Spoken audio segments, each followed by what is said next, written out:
초인종이 울렸습니다. 강민수 씨는 허리를 부여잡고 천천히 현관문을 열었어요. 안녕하세요. 가사도우미 나왔습니다. 마스크와 모자를 쓴 여성이 공손하게 인사했습니다. 그런데 이상했어요. 그 목소리가 너무나 익숙했거든요. 민수 씨의 손이 문고리에서 멈췄습니다. 마스크 너머로 보이는 눈동자. 그 눈을 그가 모를 리 없었죠. 당신이 그리고 그녀도 알아봤습니다. 9년 전 서로에게 등을 돌렸던 그 사람을. 문 앞에 선 두 사람은 그렇게 얼어붙었습니다. 이 놀라운 만남의 전말이 궁금하시다면 잠시만 구독 버튼을 눌러주세요. 평범해 보이는 사람들의 숨겨진 이야기를 매일 전해드립니다. 이야기는 일주일 전으로 거슬러 올라갑니다. 일주일 전 월요일 아침이었습니다. 강민수 씨는 평소처럼 회사에 출근했어요. 45세의 중소기업 과장으로 일하는 평범한 직장인이었죠. 민수 씨, 서류 좀 올려드릴까? 후배가 친절하게 물었지만 민수 씨는 고개를 저었습니다. 아니야, 내가 할게. 혼자 하는 게 익숙했거든요. 9년 전 이혼한 뒤로 쭉 그렇게 살아왔어요. 혼자 밥 먹고 혼자 청소하고 혼자 빨래하는 삶.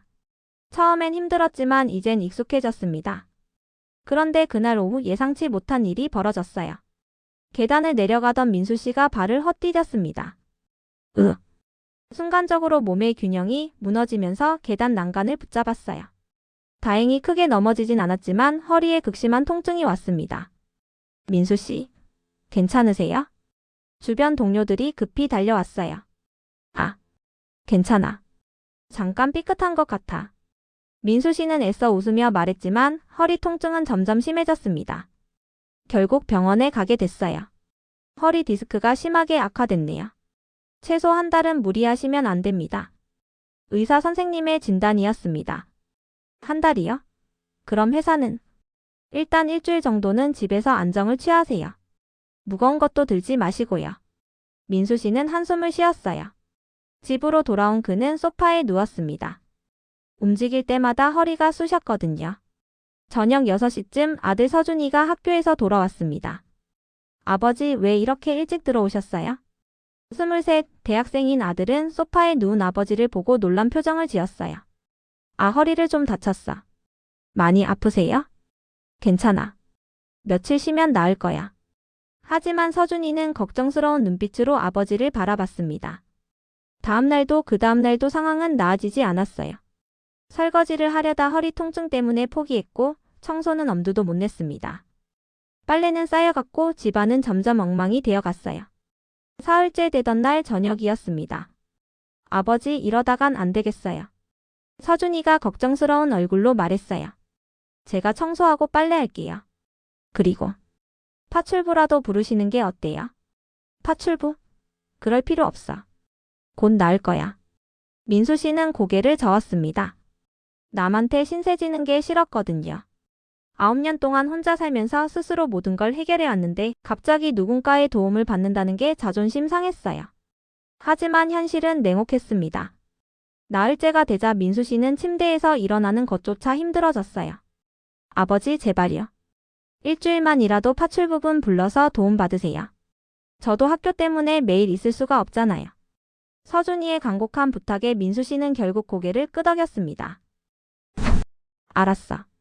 그날 오후 민수 씨는 스마트폰으로 가사도우미 서비스를 검색했어요. 여러 업체가 나왔지만 그중 한 곳에 전화를 걸었습니다. 네, 행복한 집 가사도우미입니다. 밝은 목소리가 들려왔어요. 저 일주일 정도 가사도우미가 필요한데요. 네, 고객님. 주소와 연락처 남겨주시면 내일 오전 10시에 방문하겠습니다. 네, 알겠습니다. 전화를 끄는 민수 씨는 복잡한 심정이었어요. 낯선 사람이 집에 온다는 게 불편했지만 어쩔 수 없는 상황이었죠. 일주일만 참자. 일주일만. 민수 씨는 스스로를 다독이며 눈을 감았습니다. 다음 날 아침이 밝았어요. 10시가 가까워지자 민수 씨는 침대에서 천천히 일어나 거실로 나왔습니다. 초인종이 울리기 전에 마음의 준비를 해야 했거든요. 그리고 정확히 10시. 띵동. 초인종 소리가 울렸습니다. 민수 씨는 허리를 부여잡고 천천히 현관문으로 향했어요. 문고리를 잡고 문을 열었습니다. 그 순간 민수 씨의 세상이 멈춰버렸습니다. 문 앞에 선 사람은 마스크와 모자를 쓰고 있었습니다. 안녕하세요. 가사 도우미 나왔습니다. 공손한 목소리였어요. 하지만 민수 씨는 그 목소리를 듣는 순간 온몸이 굳어버렸습니다. 그 목소리를 모를 리가 없었거든요. 마스크 너머로 보이는 눈동자를 보는 순간 확신했습니다. 당신이 지혜? 민수 씨의 떨리는 목소리가 나왔어요. 마스크를 쓴 여성도 잠시 멈칫했습니다. 그리고 천천히 마스크를 내렸어요. 윤지혜였습니다. 9년 전 이혼한 전처였죠. 오랜만이에요. 지혜는 조용히 말했습니다. 민수 씨는 말문이 막혔어요. 머릿속이 하얗게 변했습니다. 왜? 당신이 여기 있는 거야? 들어가도 될까요? 밖에서 이야기하긴 그렇잖아요. 지혜의 차분한 목소리에 민수 씨는 황급히 뒤로 물러섰습니다. 지혜가 집 안으로 들어왔어요. 현관을 지나 거실로 들어서는 그녀의 뒷모습을 보며 민수 씨는 믿을 수가 없었습니다. 9년 만에 재회. 그것도 가사 도우미로 만나게 될 줄이야. 앉으세요. 민수 씨가 소파를 가리켰고 지혜는 조심스럽게 앉았습니다. 둘 사이에 무거운 침묵이 흘렀어요. 설명 좀 해줘. 대체 무슨 일이야? 민수 씨가 먼저 입을 열었습니다. 지혜는 잠시 망설이더니 천천히 말했어요. 저 가사 도우미 일을 하고 있어요. 1년 전부터요. 그건 나도 지금 봐서 알아. 내가 묻는 건 왜 하필 내 집에 온 거냐고. 제가 이 지역 담당이에요. 회사에서 배정받았어요. 지혜의 대답은 차분했습니다. 하지만 민수 씨는 뭔가 이상함을 느꼈어요. 이 동네가 넓은데 하필 내 집으로 배정됐다고? 그게 말이 돼? 우연이에요. 지혜는 눈을 피하며 말했습니다. 민수 씨는 그녀의 표정을 유심히 살폈어요. 뭔가 숨기고 있다는 걸 직감했습니다. 이름도 바꿨어? 네. 이혼하고 성을 원래대로 돌렸어요.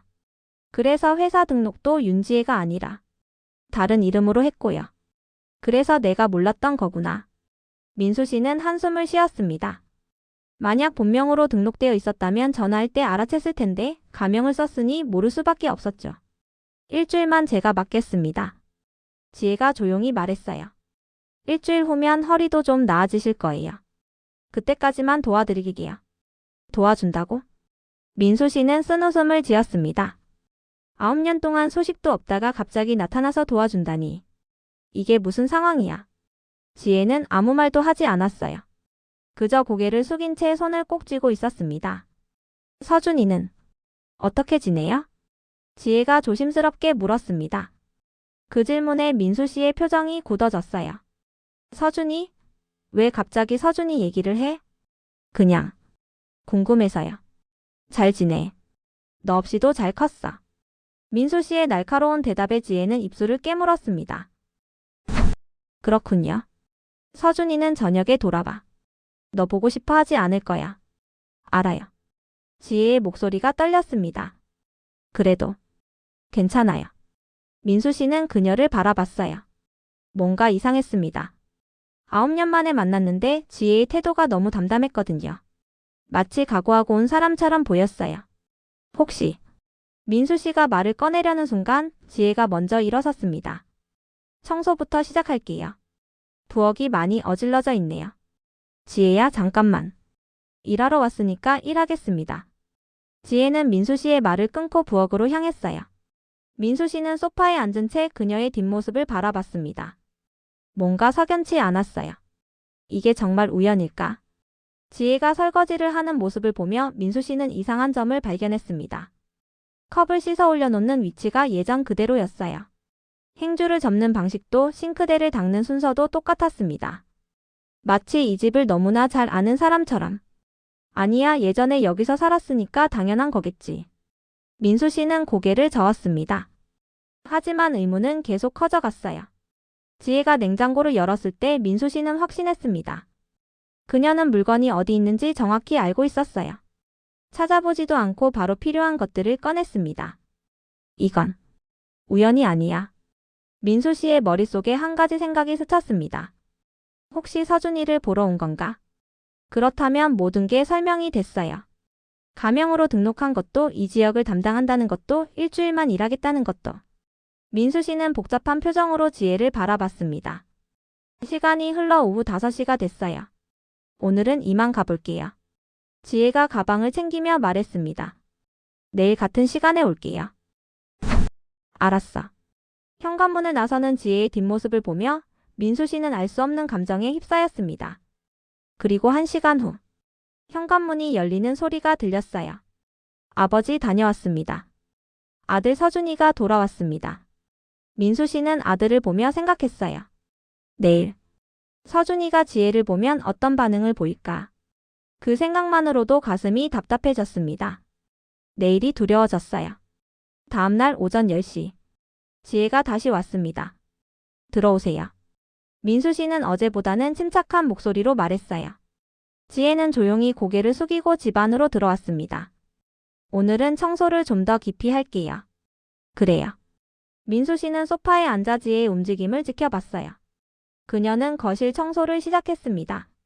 먼지를 털고 바닥을 닦고 창문을 닦았죠. 모든 동작이 익숙했어요. 마치 수없이 해본 것처럼 자연스러웠습니다. 민수 씨는 문득 이상한 점을 발견했어요. 지혜가 물건들의 위치를 정확히 알고 있다는 거였죠. 청소도구가 어디 있는지, 걸레가 어느 서랍에 있는지, 세제는 어디에 보관되어 있는지 하나도 찾아보지 않고 바로 꺼냈습니다. 9년 전이면 기억할 수도 있겠지. 민수 씨는 스스로를 납득시켰어요. 하지만 다음 순간 의문은 더 커졌습니다. 지혜가 복도 끝에 있는 방으로 들어갔거든요. 서준이의 방이었습니다. 민수 씨는 눈썹을 찌푸렸어요. 지혜는 다른 곳보다 서준이의 방에서 유독 오래 머물렀습니다. 10분, 15분, 20분. 궁금해진 민수 씨는 천천히 일어나 복도로 걸어갔어요. 서준이의 방문이 살짝 열려 있었습니다. 민수 씨는 조심스럽게 안을 들여다봤어요. 지혜는 책상 위에 놓인 액자를 바라보고 있었습니다. 서준이가 어렸을 때 찍은 가족 사진이었어요. 그때는 세 식구가 함께였죠. 지혜의 손이 천천히 액자를 쓰다듬었습니다. 떨리는 손이었어요. 민수 씨는 그 모습을 보며 가슴이 먹먹해졌습니다. 지혜는 한참 동안 사진을 바라보다가 조심스럽게 액자를 제자리에 놓았어요. 그리고 책장을 정리하기 시작했습니다. 책 하나하나를 꺼내며 먼지를 털었죠. 하지만 민수 씨는 알았어요. 지혜가 책을 정리하는 게 아니라 서준이의 흔적을 찾고 있다는 걸. 책 사이에 끼워진 메모지, 책장에 붙어있는 포스트잇, 공책에 적힌 글씨들. 지혜는 그 모든 걸 천천히 훑어보고 있었습니다. 마치 아들의 9년을 한꺼번에 따라잡으려는 것처럼. 민수 씨는 조용히 뒤로 물러섰어요. 더 이상 지켜보기가 힘들었거든요. 1시간쯤 지났을까. 지혜가 서준이 방에서 나왔습니다. 청소 끝났어요. 수고했어요. 민수 씨는 짧게 대답했습니다. 지혜는 부엌으로 가서 점심 준비를 시작했어요. 점심은 뭐 드시고 싶으세요? 아무거나 괜찮아요. 그럼 된장찌개 끓여드릴게요. 지혜는 냉장고에서 재료를 꺼냈습니다. 민수 씨는 그녀의 뒷모습을 바라보며 물었어요. 지혜 씨. 네? 왜 이 일을 하세요? 갑작스러운 질문에 지혜의 손이 잠시 멈췄습니다. 생활비 때문이에요. 다른 일도 많잖아요. 이게 제 적성에 맞아요. 지혜는 담담하게 대답했지만 민수 씨는 믿지 않았어요. 정말 그게 전부예요? 무슨 뜻이에요? 서준이를 보러 온 거 아니에요? 지혜의 등이 순간 굳어졌습니다. 민수 씨는 계속 말했어요. 아까 서준이 방에서 한참 있었잖아요. 청소하는 척하면서 사진 보고 물건들 만지작거리고. 보셨어요? 지혜의 목소리가 작아졌습니다. 네, 다 봤어요. 침묵이 흘렀어요. 지혜는 천천히 몸을 돌렸습니다. 그녀의 눈가가 붉어져 있었어요. 미안해요. 참을 수가 없었어요. 대체 왜 이제 와서? 서준이를 보고 싶었어요. 그냥 곁에 있고 싶었어요. 지혜의 목소리가 떨렸습니다. 9년 동안 한 번도 못 봤어요. 어떻게 자랐는지, 뭘 좋아하는지, 어떤 친구들을 만나는지 아무것도 몰랐어요. 그건 당신이 선택한 거잖아요. 민수 씨의 날카로운 말에 지혜는 고개를 떨궜습니다. 알아요. 제가 떠났으니까요. 그런데 왜 이제 와서 나타나는 거예요? 시간이 없어요. 지혜가 작은 목소리로 말했습니다. 무슨 소리예요? 그냥 늦기 전에 보고 싶었어요. 멀리서라도 이렇게라도. 민수 씨는 지혜의 말뜻을 이해할 수 없었어요. 시간이 없다는 게 무슨. 바로 그때였습니다.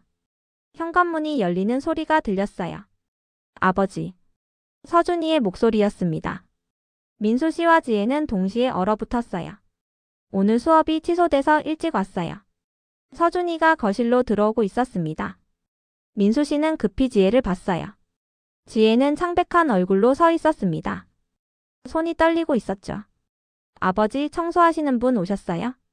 서준이가 부엌 쪽을 향해 걸어왔습니다. 그리고 부엌 입구에서 멈췄어요. 지혜와 눈이 마주쳤습니다. 시간이 멈춘 것 같았어요. 서준이의 표정이 서서히 굳어갔습니다. 엄마? 작고 떨리는 목소리였습니다. 지혜는 눈물을 참으며 고개를 숙였어요. 서준아. 9년 만에 부르는 아들의 이름. 그 이름이 입 밖으로 나오는 순간 지혜의 눈에서 눈물이 흘러내렸습니다. 민수 씨는 두 사람을 번갈아 보며 가슴이 무너지는 것 같았어요. 이제 모든 게 시작될 것 같았습니다. 부엌 입구에 선 서준이는 얼어붙은 표정으로 지혜를 바라봤어요. 9년 만의 재회였습니다. 어머니? 서준이의 목소리는 차가웠어요. 지혜는 눈물을 닦으며 조심스럽게 고개를 들었습니다. 서준아, 많이 컸구나. 여기. 왜 오셨어요? 서준이는 한 발짝 뒤로 물러섰습니다. 마치 낯선 사람을 대하듯이. 나. 가사 도우미로 왔어. 아버지 허리가 안 좋으셔서. 지혜가 떨리는 목소리로 설명했어요. 서준이는 믿을 수 없다는 표정으로 아버지를 봤습니다. 아버지, 이게 무슨 일이에요? 나도. 어제 알았어. 파출부 신청했는데 내 어머니가 온 거야. 민수 씨는 난처한 표정으로 말했습니다. 서준이는 다시 지혜를 봤어요. 그럼 우연히 오신 거예요? 아니. 지혜는 솔직하게 대답했습니다. 일부러 왔어. 너를 보고 싶었어.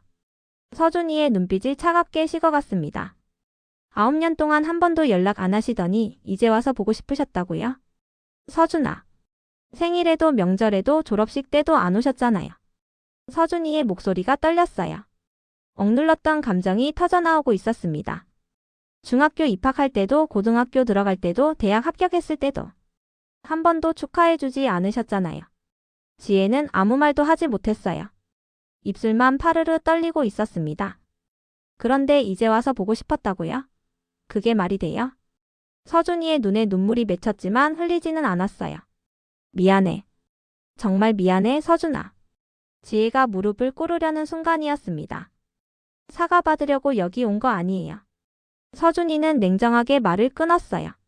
그냥 가주세요. 어머니 없이도 우린 잘 살았어요. 서준아. 민수 씨가 급히 말렸지만 서준이는 돌아서 버렸습니다. 전 방에 있을게요. 쿵. 서준이가 자기 방문을 닫는 소리가 들렸어요. 거실에는 무거운 침묵만 남았습니다. 지혜는 그 자리에 선 채 눈물을 흘렸어요. 소리 없이 조용히. 민수 씨는 한숨을 쉬었습니다. 지혜 씨. 오늘은 이만 가보는 게 좋겠어요. 네. 지혜는 눈물을 닦으며 고개를 끄덕였습니다. 내일은 오지 않을게요. 아니요. 와요. 민수 씨의 말에 지혜는 고개를 들었어요. 제가 서준이한테 말할게요. 일주일 약속했으니까 그건 지켜야죠. 하지만 서준이도 시간이 지나면 진정될 거예요. 일단 오늘은 충격이 컸을 테니까. 민수 씨는 애써 담담하게 말했지만 그 역시 힘들었어요. 지혜는 조용히 가방을 챙겼습니다. 정말 미안해요. 내일 봐요. 지혜가 현관문을 나서자 민수 씨는 깊은 한숨을 내쉬었습니다. 그리고 서준이의 방으로 향했어요. 문을 노크했습니다. 서준아, 아버지야. 대답이 없었어요. 들어가도 되니? 잠시 후 작은 목소리가 들렸습니다. 들어오세요. 민수 씨는 조심스럽게 문을 열고 들어갔어요. 서준이는 책상 앞에 앉아 창밖을 바라보고 있었습니다. 서준아. 아버지, 전 괜찮아요. 서준이는 돌아보지 않고 말했어요. 하지만 목소리가 떨리고 있었습니다. 민수 씨는 아들의 어깨에 손을 올렸어요. 놀랐지? 네. 미안하다. 아버지도 어제 알았어. 서준이는 잠시 침묵하다가 말했습니다. 어머니, 많이 변하셨어요. 그래? 옛날보다 많이 야위신 것 같아요. 그리고 늙으신 것 같고. 서준이의 목소리에 복잡한 감정이 묻어났어요. 9년이면 당연하지. 근데 왜 하필 파출부를 하세요? 어머니가 그렇게까지 힘든 삶을 사셨나요? 민수 씨는 대답하지 못했어요. 사실 그것도 궁금했거든요. 모르겠다. 아버지도 잘 몰라. 저 정말 괜찮아요.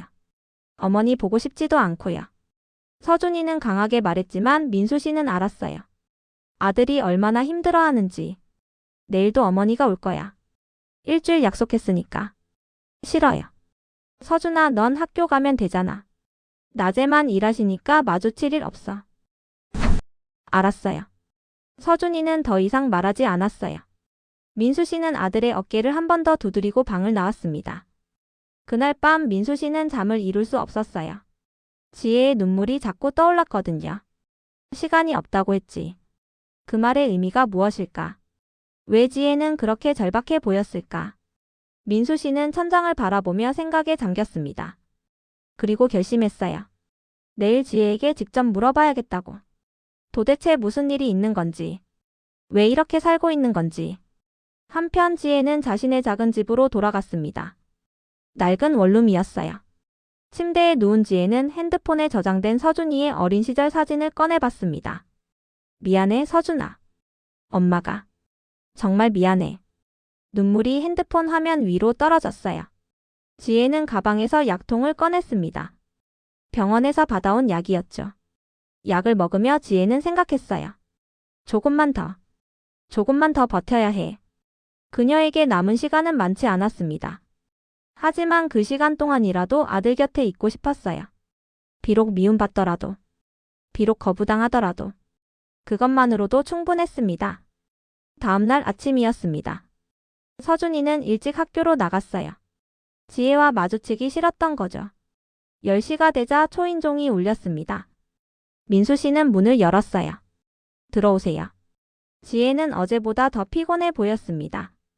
눈 밑에 다크서클이 짙었고 얼굴색도 창백했어요. 밤에 잠 못 주무셨어요? 민수 씨가 조심스럽게 물었습니다. 괜찮아요. 일 시작할게요. 지혜는 대답을 피하고 부엌으로 향했어요. 민수 씨는 그녀의 뒷모습을 보며 걱정이 됐습니다. 뭔가 많이 힘들어 보였거든요. 지혜는 설거지를 하고 청소를 했어요. 하지만 어제와는 달리 동작이 느렸습니다. 중간중간 허리를 펴며 숨을 고르는 모습도 보였죠. 지혜 씨 괜찮아요? 오늘 좀 쉬는 게 어때요? 아니에요. 할 수 있어요. 지혜는 고개를 저었습니다. 하지만 민수 씨 눈에는 그녀가 무리하고 있는 게 보였어요. 점심시간이 되었습니다. 지혜가 식사를 준비하는데 갑자기 손에서 그릇을 떨어뜨렸어요. 콰당. 아. 지혜는 급히 바닥에 쪼그려 앉아 깨진 그릇을 주었습니다. 괜찮아요? 다치지 않았어요? 민수 씨가 급히 다가갔어요. 죄송해요. 제가 실수를. 그릇은 괜찮은데 손 안 다쳤어요? 민수 씨가 지혜의 손을 잡으려는 순간이었습니다. 지혜의 손이 떨리고 있었어요. 심하게. 손이 왜 이렇게 떨려요? 피곤해서 그래요. 지혜는 손을 빼며 일어섰습니다. 하지만 일어서다가 비틀거렸어요. 조심해요. 민수 씨가 재빨리 지혜를 붙잡았습니다. 가까이서 본 지혜의 얼굴은 더욱 창백했어요. 병원 가봐야 하는 거 아니에요? 괜찮아요. 그냥 좀 어지러워서. 이게 괜찮아 보여요? 앉아요, 일단. 민수 씨는 지혜를 소파에 앉혔습니다. 그리고 물을 가져다 주었어요. 지혜는 떨리는 손으로 물을 마셨습니다. 오늘은 여기까지만 하고 가요. 몸이 안 좋은데 무리하지 마세요. 아니에요. 조금만 쉬면 괜찮아질 거예요. 지혜 씨. 민수 씨는 진지한 표정으로 지혜를 바라봤어요. 솔직히 말해주세요. 뭐가 문제예요? 아무것도 아니에요. 거짓말하지 마세요. 어제 시간이 없다고 했잖아요. 그게 무슨 뜻이에요? 지혜는 입술을 깨물었습니다. 그냥 하고 싶은 말이었어요. 그럼 왜 이렇게 몸이 안 좋아요? 약도 먹고 있는 것 같던데. 민수 씨의 질문에 지혜는 놀란 표정을 지었어요. 어떻게? 어제 가방에서 봤어요. 약봉투하고 처방전. 지혜는 고개를 떨궜습니다. 한참 동안 침묵이 흘렀어요.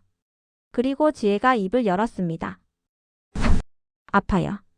작은 목소리였습니다. 많이 아파요. 요즘. 민수 씨의 가슴이 철렁 내려앉았어요. 무슨 병이에요? 말하고 싶지 않아요. 지혜 씨. 그냥 알아주세요. 제가 이렇게 찾아온 이유를, 서준이를 보고 싶었던 이유를. 지혜의 눈에 눈물이 고였습니다. 시간이 정말 얼마 남지 않았어요. 그 순간 민수 씨는 모든 걸 깨달았습니다. 왜 지혜가 이렇게 절박했는지, 왜 9년 만에 나타났는지, 왜 파출부로 일하면서까지 서준이 곁에 있으려 했는지. 설마 그렇게 심각한 거예요? 민수 씨의 떨리는 목소리에 지혜는 대답하지 않았어요. 그 침묵이 곧 대답이었습니다. 언제부터? 9년 전이요. 지혜가 조용히 말했습니다. 이혼하기 직전에 진단받았어요. 민수 씨는 충격의 말을 잇지 못했어요. 그럼 그때 당신이 먼저 이혼하자고 한 이유가? 네. 당신한테 짐이 되고 싶지 않았어요. 지혜의 눈물이 볼을 타고 흘러내렸습니다. 그때 당신은 사업 실패하고 빚도 많았잖아요. 거기에 제 병까지 떠안으면 당신이 무너질 것 같았어요. 그래서 나한테 아무 말도 안 하고 떠난 거예요? 미안해요. 미안하다고요? 민수 씨의 목소리가 떨렸어요. 당신 혼자 그 힘든 걸 견뎌왔단 말이에요? 9년 동안? 지혜는 고개를 끄덕였습니다. 서준이한테도 짐이 되고 싶지 않았어요. 그래서 연락도 안 한 거예요. 그런데 왜 지금? 최근에 병이 악화됐어요. 의사 선생님이 시한부라고 했어요. 민수 씨는 머리를 한 대 맞은 것 같았어요. 얼마나? 길어야 6개월이래요. 지혜는 담담하게 말했지만 그 말 속에는 깊은 슬픔이 담겨 있었습니다. 그래서 죽기 전에 서준이를 보고 싶었어요. 멀리서라도 이렇게라도. 민수 씨는 아무 말도 할 수 없었어요. 가슴이 너무 아팠습니다. 미안해요, 민수 씨. 이렇게 찾아와서. 미안할 게 뭐가 있어요. 민수 씨의 목소리도 떨리고 있었어요. 내가 미안하지. 당신이 그렇게 힘들었는데 난 아무것도 몰랐어. 당신 잘못 아니에요. 아니에요. 내 잘못이에요. 민수 씨는 고개를 숙였습니다. 9년 전에도 지금도 난 당신을 지켜주지 못했어. 두 사람은 한참 동안 말없이 앉아 있었어요. 과거의 후회와 현재의 슬픔이 교차하는 시간이었습니다. 서준이한테는 말하지 마세요. 지혜가 조심스럽게 말했습니다. 뭐라고요? 서준이한테는 제 병 얘기하지 마세요. 그 애가 짐을 느낄까봐. 지혜 씨, 서준이는 알아야 해요. 싫어요. 저 때문에 서준이가 힘들어하는 거 보고 싶지 않아요. 지혜는 단호하게 말했습니다. 민수 씨는 할 말을 잃었어요. 결국 고개를 끄덕일 수밖에 없었습니다. 알겠어요. 당신이 원한다면. 고마워요. 지혜는 눈물을 닦고 일어섰습니다. 오늘은 이만 갈게요. 내일 또 올게요. 몸 괜찮겠어요? 네. 약 먹으면 괜찮아져요. 지혜는 억지로 미소 지으며 가방을 챙겼습니다. 민수 씨는 현관까지 따라가며 말했어요. 무리하지 마세요. 알았어요. 지혜가 문을 나서는 순간 민수 씨는 가슴이 먹먹해졌습니다. 이제 모든 진실을 알아버렸으니까요. 그리고 그 진실이 너무나 가슴 아팠으니까요. 그날 밤 민수 씨는 잠을 이룰 수 없었습니다. 지혜의 고백이 머릿속을 떠나지 않았거든요. 6개월. 그 짧은 시간 안에 무엇을 할 수 있을까? 민수 씨는 천장을 바라보며 생각에 잠겼어요. 다음 날도 그 다음 날도 지혜는 왔습니다. 몸이 힘들어도 빠지지 않고 매일 왔어요. 민수 씨는 지혜를 유심히 관찰했습니다. 그러자 이전에는 보이지 않던 것들이 보이기 시작했어요. 지혜는 자주 화장실에 갔습니다. 그리고 돌아올 때마다 얼굴을 씻은 흔적이 있었어요. 아마 토한 것 같았죠. 청소를 하다가도 중간중간 멈춰서 숨을 고르곤 했습니다. 무거운 것을 들 때는 얼굴을 찡그렸고 때로는 벽을 짚고 서 있기도 했어요. 그리고 가방에서 자주 약을 꺼내 먹었습니다. 하루에 서너 번씩. 지혜 씨, 오늘은 청소 말고 그냥 쉬는 게 어때요? 괜찮아요. 할 수 있어요. 지혜는 매번 같은 대답만 했습니다. 민수 씨는 안타까웠지만 강요할 수 없었어요. 지혜에게 이 시간이 얼마나 소중한지 알았으니까요. 사흘째 되던 날이었습니다. 지혜가 평소보다 일찍 일을 마쳤어요. 오늘은 일찍 가봐야 할 것 같아요. 어디 가세요? 병원이요. 정기 검진 날이에요. 지혜는 담담하게 말했습니다. 혼자 가세요? 네. 혼자 다닐 수 있어요. 제가 같이. 괜찮아요. 지혜는 민수 씨의 제안을 정중히 거절했어요. 민수 씨도 허리 아프시잖아요. 쉬세요. 지혜가 집을 나서자 민수 씨는 고민에 빠졌습니다. 그리고 결심했어요. 지혜가 정확히 어떤 상태인지 알아야 할 것 같았거든요. 민수 씨는 재킷을 걸치고 집을 나섰습니다. 허리가 아팠지만 참을만 했어요. 멀리서 지혜의 뒷모습이 보였습니다. 민수 씨는 조심스럽게 뒤를 따라갔어요. 지혜는 버스를 타고 시내로 향했습니다. 민수 씨도 같은 버스를 탔죠. 30분쯤 지났을까.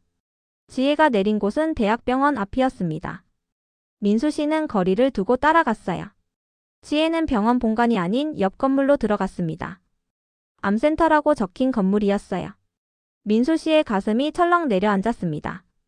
그는 조심스럽게 건물 안으로 들어갔어요. 지혜는 3층 진료실 앞에 앉아 있었습니다. 민수 씨는 복도 모퉁이에 숨어서 지켜봤어요.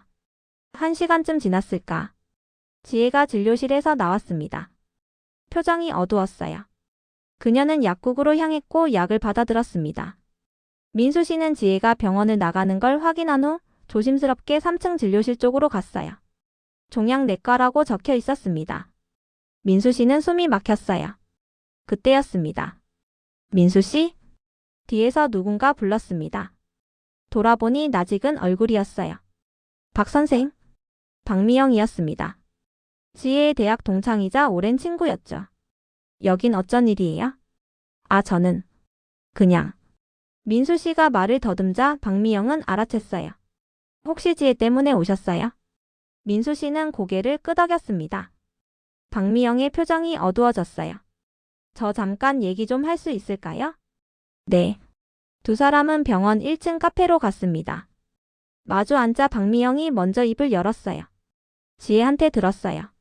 민수 씨 집에서 일하고 있다고. 네. 우연히. 우연이 아니에요. 박미영은 고개를 저었습니다.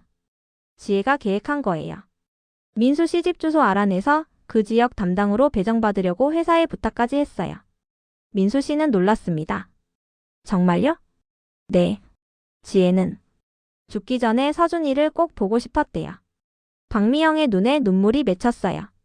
9년 동안 정말 힘들게 살았어요. 치료비 벌려고 낮에는 식당에서 일하고 밤에는 편의점에서 일했어요. 민수 씨는 가슴이 무너지는 것 같았습니다. 처음 몇 년은 치료가 잘 됐어요. 그래서 희망을 가졌죠. 하지만 작년부터 암이 다시 퍼지기 시작했대요. 이제는 더 이상 치료 방법이 없대요. 의사 선생님이 편하게 지내라고 했대요. 박미영은 눈물을 닦았습니다. 그래서 지혜가 마지막으로 하고 싶은 게 뭐냐고 물었더니 서준이를 보고 싶다고 했어요. 민수 씨의 눈에도 눈물이 고였습니다. 왜 아무한테도 말하지 않았을까요? 자존심 때문이에요. 박미영이 말했습니다. 지혜는 누구한테도 짐이 되고 싶어 하지 않았어요. 특히 민수 씨하고 서준이한테는. 내가 알았더라면. 지혜는 민수 씨가 알까봐 더 무서워했어요. 민수 씨가 책임감 때문에 다시 돌아올까봐. 민수 씨는 주먹을 꽉 쥐었어요. 지혜는 민수 씨가 행복하길 바랐어요. 자기 때문에 인생 망치지 말고. 박미영은 한숨을 쉬었습니다. 그런데 정작 지혜는 9년 동안 혼자 아파하면서 살았죠. 민수 씨는 더 이상 참을 수 없었어요. 눈물이 흘러내렸습니다. 제가 못났습니다. 아니에요. 지혜의 선택이었어요. 박미영은 민수 씨의 손을 잡았습니다. 이제라도 알게 됐으니 지혜 곁에 있어 주세요. 남은 시간 동안만이라도. 네. 민수 씨는 고개를 끄덕였습니다. 서준이는 알아요? 아니요. 지혜가 말하지 말래요. 그건 안 돼요. 서준이도 알아야 해요. 박미영은 단호하게 말했습니다. 어머니가 돌아가시고 나서 후회하는 것보다 지금이라도 알고 함께 있는 게 나아요. 민수 씨는 깊은 고민에 빠졌습니다. 지혜의 부탁과 박미영의 조언 사이에서 갈등했어요. 하지만 결론은 정해져 있었습니다. 서준이는 알아야 했어요. 어머니의 진실을. 그리고 남은 시간을 함께 해야 했어요. 민수 씨는 병원을 나서며 결심했습니다. 오늘 밤 서준이에게 모든 걸 말하기로. 그날 저녁 민수 씨는 서준이를 기다렸습니다. 6시쯤 서준이가 돌아왔어요. 아버지 다녀왔습니다. 서준아 앉아라. 할 얘기가 있어. 민수 씨의 진지한 표정에 서준이는 긴장했어요. 무슨 일이에요? 내 어머니 얘기야. 서준이의 표정이 굳어졌습니다. 아버지 전 어머니 얘기 듣고 싶지. 들어야 해. 꼭. 민수 씨는 단호하게 말했어요. 서준이는 마지못해 소파에 앉았습니다. 민수 씨는 깊게 숨을 들이쉬었어요. 네, 어머니. 아프시다. 아프시다고요? 응. 많이 아프셔. 9년 전부터. 서준이는 이해가 되지 않는다는 표정이었어요. 민수 씨는 천천히 모든 걸 설명했습니다. 9년 전 지혜가 난치병 진단을 받았다는 것. 그때 민수 씨가 사업 실패로 힘들어할 때였다는 것. 지혜가 짐이 되지 않기 위해 먼저 이혼을 요구했다는 것. 그리고 9년 동안 혼자 투병했다는 것. 거짓말이에요. 서준이가 고개를 저었습니다. 그럴 리가 없어요. 어머니가 그랬다면 연락이라도 했을 거예요. 내가 짐을 느낄까봐 연락 안 한 거야. 아니에요. 그냥 우릴 버린 거예요. 서준이의 목소리가 떨렸어요. 서준아. 저 믿고 싶지 않아요. 어머니가 아프다는 거, 그래서 떠났다는 거. 다 믿고 싶지 않아요. 서준이는 눈물을 터뜨렸습니다. 9년 동안 쌓였던 상처가 터져나왔어요. 만약 정말 아프셨다면 왜 저한테 말하지 않으셨어요? 전 어머니 아들인데 내가 고통받을까봐 그랬던 거야. 그게 말이 돼요? 서준이는 얼굴을 감쌌습니다. 전 9년 동안 어머니가 날 버렸다고 생각했어요. 날 사랑하지 않는다고 생각했고요. 민수 씨는 아들의 어깨를 안았어요. 미안하다. 아버지도 몰랐어. 얼마나 아프신데요? 서준이가 떨리는 목소리로 물었습니다. 민수 씨는 잠시 망설였어요. 하지만 말해야 했습니다. 의사 선생님이 6개월이래. 6개월? 서준이는 민수 씨를 쳐다봤어요. 6개월이면 응. 그 정도 시간밖에 안 남았어. 서준이는 주저앉듯 소파에 기댔습니다. 그래서 파출부로 오신 거예요? 그래. 내가 보고 싶었대. 죽기 전에 꼭. 서준이의 눈에서 눈물이 주르륵 흘러내렸어요. 제가 너무 차갑게 대했어요. 내가 몰랐으니까. 아니에요. 몰랐어도 그렇게까지 차갑게 대하지 말았어야 했는데.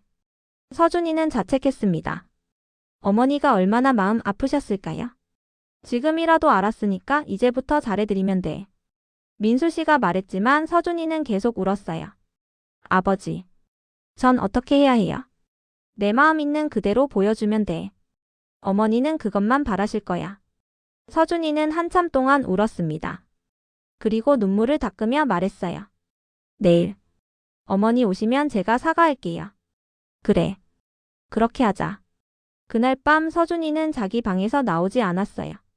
민수 씨는 문틈으로 새어 나오는 흐느끼는 소리를 들을 수 있었습니다. 다음 날 아침이었습니다. 서준이는 평소와 달리 학교에 가지 않았어요. 오늘은 쉬려고요. 어머니 만나고 싶어요. 알았어. 10시가 되자 초인종이 울렸습니다. 민수 씨가 문을 열었어요. 들어오세요. 지혜가 들어오자 거실 소파에 서준이가 앉아 있었습니다. 지혜는 놀란 표정을 지었어요. 서준이. 학교는? 서준이는 천천히 일어났습니다. 그리고 지혜에게 다가갔어요. 어머니. 그 한마디에 지혜의 눈에 눈물이 고였습니다. 서준아. 죄송해요. 서준이는 지혜 앞에 무릎을 꿇었습니다. 서준아, 왜 이러니? 제가 몰랐어요. 어머니가 그렇게 아프신 줄. 지혜는 민수 씨를 쳐다봤어요. 민수 씨는 미안한 표정으로 고개를 끄덕였습니다. 말하지 말라고 했잖아요. 서준이는 알아야 했어요. 지혜는 무릎 꿇은 서준이를 일으켜 세웠습니다. 일어나. 엄마 앞에서 무릎 꿇지 마. 어머니. 저 정말 몰랐어요. 어머니가 저 때문에. 아니야. 엄마 때문이야. 엄마가 용기가 없어서 말 못한 거야. 지혜가 서준이를 안았습니다. 미안해, 서준아. 엄마가 너무 미안해. 서준이도 어머니를 꽉 안았어요. 아니에요. 제가 미안해요. 그동안 너무 차갑게 대해서. 괜찮아. 넌 잘못 없어. 모자는 서로를 안고 한참 동안 울었습니다. 민수 씨는 그 모습을 보며 눈시울을 붉혔어요. 한참 후 지혜와 서준이는 소파에 나란히 앉았습니다. 어머니 아프세요? 아니야. 괜찮아. 거짓말 마세요. 제가 봤어요. 어제 청소하실 때 많이 힘들어 하시는 거. 서준이가 말했습니다. 사실 며칠 전부터 몰래 집에 일찍 왔었어요. 어머니 보고 싶어서. 지혜는 놀란 표정을 지었어요. 그래서 봤어요. 어머니가 화장실에서 힘들어 하시는 거, 약 드시는 거 다. 서준아, 왜 혼자 아파하세요? 저한테 말씀하셨으면, 아버지한테라도 말씀하셨으면, 너희한테 짐이 되고 싶지 않았어. 어머니는 짐이 아니에요. 서준이가 소리쳤습니다. 어머니는 제 엄마예요. 짐이 아니라 가족이에요. 지혜는 더 이상 참을 수 없었어요. 서준이를 꽉 안고 울었습니다. 고마워. 정말 고마워, 서준아. 민수 씨도 두 사람 곁으로 다가갔어요. 지혜 씨. 지혜가 고개를 들었습니다. 이제 혼자 아파하지 마세요. 우리가 있잖아요. 민수 씨의 말에 지혜는 고개를 끄덕였어요. 미안해요. 정말 미안해요. 미안할 거 없어요. 이제부터 우리 함께해요. 서준이가 말했습니다. 어머니, 우리 집에서 같이 살아요. 제 방 드릴게요. 아니야, 서준아. 엄마는. 안 돼요. 이제 어머니 혼자 두지 않을 거예요. 서준이는 단호했습니다. 지혜는 민수 씨를 봤어요. 민수 씨도 고개를 끄덕였습니다. 서준이 말이 맞아요. 이제 같이 살아요. 지혜는 눈물을 흘리며 웃었습니다. 9년 만에 처음으로 진심으로 웃는 얼굴이었어요. 고마워요. 정말 고마워요. 그렇게 세 사람은 다시 하나가 되었습니다. 비록 남은 시간이 얼마 없지만 그 시간을 함께하기로 했어요. 그것만으로도 충분했습니다. 그날 오후 서준이와 민수 씨는 지혜의 집으로 갔습니다. 짐을 가져오기 위해서였어요. 낡은 원룸 건물 3층이었습니다. 문을 열자 좁은 방이 나왔어요. 침대 하나, 작은 옷장 하나, 그리고 미니 냉장고가 전부였습니다. 어머니, 여기서 사셨어요? 서준이의 목소리가 떨렸어요. 응. 혼자 살기엔 충분했어. 지혜는 담담하게 말했지만 민수 씨와 서준이는 가슴이 아팠습니다. 벽에는 서준이의 어린 시절 사진이 붙어 있었어요. 책상 위에는 서준이가 초등학교 때 쓴 편지가 액자에 담겨 있었습니다. 엄마 사랑해요 라고 삐뚤빼뚤 쓴 글씨였죠. 이걸 계속 가지고 계셨어요? 서준이가 액자를 들어 올렸습니다. 응. 엄마의 보물이야. 지혜는 미소 지었어요. 서준이는 더 이상 참지 못하고 울었습니다. 제가 정말 몰랐어요. 민수 씨는 방 안을 둘러봤어요. 침대 옆 서랍에는 약봉지가 가득했습니다. 벽장을 열자 병원 진료 기록과 처방전이 수북이 쌓여 있었어요. 이 좁은 방에서 9년을 혼자 아파하며 살았구나. 민수 씨는 가슴이 미어졌습니다. 짐을 챙기는 데는 오래 걸리지 않았어요. 지혜의 짐은 작은 캐리어 하나에 다 들어갔거든요. 옷 몇 벌, 약, 그리고 서준이 사진들. 그게 전부였습니다. 이게 다예요? 응.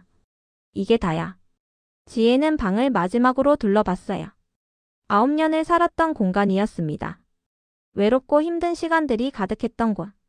하지만 이제는 떠날 때가 됐어요. 가자. 집으로. 민수 씨가 말했습니다. 집으로 돌아온 세 사람은 저녁 준비를 함께 했어요. 어머니 앉아 계세요. 제가 할게요. 아니야. 엄마도 도울게. 안 돼요. 아프시잖아요. 요리는 엄마가 제일 잘하는데 그것도 못하게 하면 어떡해. 지혜는 웃으며 부엌으로 갔습니다. 서준이와 지혜는 나란히 서서 음식을 만들었어요. 민수 씨는 거실에서 그 모습을 바라봤습니다. 9년 만에 보는 풍경이었어요. 어머니와 아들이 함께 웃으며 요리하는 모습. 이 시간이 영원했으면 좋겠다. 민수 씨는 조용히 생각했습니다. 저녁 식사 시간이 됐어요. 식탁에 세 사람이 둘러앉았습니다. 지혜가 만든 된장찌개, 불고기, 나물 반찬들이 상에 가득했어요. 오랜만에 어머니 음식 먹는 거예요. 서준이가 숟가락을 들며 말했습니다. 맛있게 먹어라.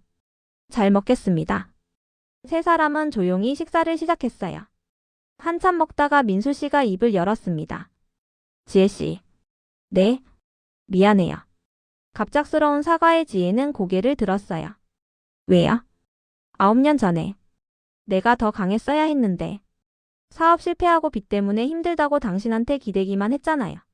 민수 씨의 목소리가 떨렸습니다. 그때 내가 더 강했다면 당신이 혼자 아파할 필요 없었을 텐데. 아니에요. 지혜가 고개를 저었어요. 당신 잘못 아니에요.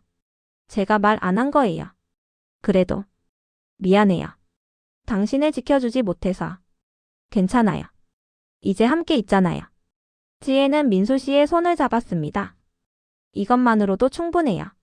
서준이도 두 사람의 손 위에 자기 손을 얹었어요. 우리 이제 다시 가족이에요. 그렇죠? 그래. 우리는 가족이야. 민수 씨가 웃으며 말했습니다. 세 사람은 서로를 바라보며 미소 지었어요. 그날 밤 지혜는 서준이의 방에서 잤습니다. 서준이는 거실 소파에서 자겠다고 했어요. 어머니 편히 주무세요. 고마워 서준아. 지혜는 9년 만에 아들의 방에서 잠들었습니다. 책상 위에 사진들, 책장에 꽂힌 책들, 벽에 붙은 포스터들. 아들이 자라온 흔적들을 보며 지혜는 눈물을 흘렸어요. 행복하다. 정말 행복해. 비록 남은 시간이 얼마 없지만 이 순간만큼은 완벽했습니다. 다음 날부터 세 사람의 새로운 일상이 시작됐어요. 아침에는 함께 식사를 했고 서준이가 학교에 가면 민수 씨와 지혜는 집에서 시간을 보냈습니다. 지혜의 몸 상태는 날이 갈수록 안 좋아졌어요. 하지만 그녀는 행복해했습니다. 가족과 함께 있다는 것만으로. 어느 날 저녁 세 사람은 거실에 모여 앉았어요. 어머니, 제가 어렸을 때 얘기해주세요. 서준이가 말했습니다. 무슨 얘기? 제가 기억 못하는 것들이요. 어렸을 때 제가 어땠는지. 지혜는 미소 지으며 말하기 시작했어요. 너는 참 순한 아이였어. 밤에도 잘 울지 않았고. 정말요? 응. 그런데 딱 한 가지, 엄마가 안 보이면 울었어. 화장실만 가도 울고. 엄마 바라기였나 봐요. 서준이가 웃었습니다. 그래. 너는 엄마를 너무 좋아했어. 지혜의 눈에 눈물이 맺혔어요. 그런데 엄마가 곁을 떠났지. 어머니. 서준이가 지혜의 손을 잡았습니다. 이제 괜찮아요. 어머니 다시 돌아오셨잖아요. 고마워 서준아. 민수 씨도 말했어요. 우리 남은 시간 동안 행복한 추억 많이 만들어요. 네. 그래요. 지혜는 두 사람을 번갈아 보며 웃었습니다. 그렇게 시간이 흘렀어요. 한 달, 두 달, 세 달. 지혜의 몸은 점점 약해졌지만 마음은 채워져 갔습니다. 가족과 함께하는 매일이 선물 같았어요.